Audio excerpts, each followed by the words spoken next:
கோவை கல்லூரி மாணவர் அமுதன் கொலைக்கு நீதி கோரி ஏபிவிபி அமைப்பினர் ஆர்ப்பாட்டத்தில் ஈடுபட்டு உள்ளனர். இதுகுறித்த கூடுதல் விவரங்களை செய்தியாளர் சுரேஷ்குமார் வழங்க கேட்கலாம். சுரேஷ்குமார், விவரங்களை வழங்கலாம். வணக்கம் விக்னேஷ். கோவையில் இந்துஸ்தான் பொறியியல் கல்லூரியில் 3ஆம் ஆண்டு படித்து வரும் அமுதன் என்ற மாணவர் சக மாணவர்களால் தாக்கப்பட்டு கொலை செய்யப்பட்டார். இந்த சம்பவம் தொடர்பாக அமுதன் கொலைக்கு நீதி கோரி ஏபிவிபி மாணவர் அமைப்பினர் இந்துஸ்தான் கல்லூரி முன்பாக நவேந்தியா பகுதியில் தற்சமயம் தர்ணா போராட்டத்தில் ஈடுபட்டாங்க.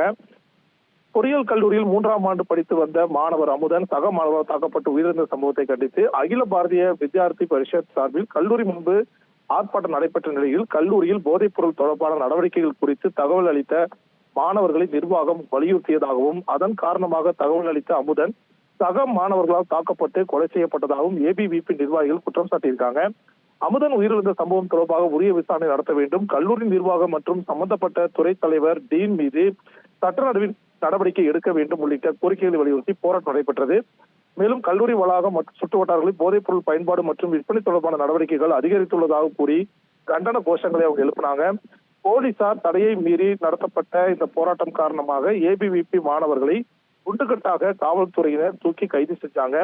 அப்போது அவர்கள் குறிப்பாக போராட்டம் செய்வதற்கு காவல்துறையின் அனுமதி மறுத்த போது இந்துஸ்தான் கல்லூரியை பொறுத்தளவுக்கு அதிகப்படியான போதைப் பொருள் பயன்பாடு மாணவர்கள் மத்தியில் இருப்பதை தொடர்ந்து ஏபிவிபி கண்டனம் தெரிவித்து அது தொடர்பாக புகார் அளித்து வந்த நிலையில் அதன் தொடர்ச்சியாகவே இந்த சம்பவம் நடைபெற்றிருப்பதாக அவர்கள் தெரிவித்தாங்க.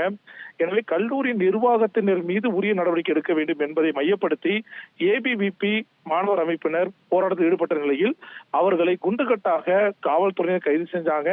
அவர்களை தரத்தரவென இழுத்து சென்றாலும் அவர்கள் தொடர்ந்து கல்லூரிக்கு எதிராகவும் மாணவர்களுடைய மரணத்திற்கு நீதி கோரியும் அவர்கள் முழக்கங்களை எழுப்பியது குறிப்பிடத்தக்கது.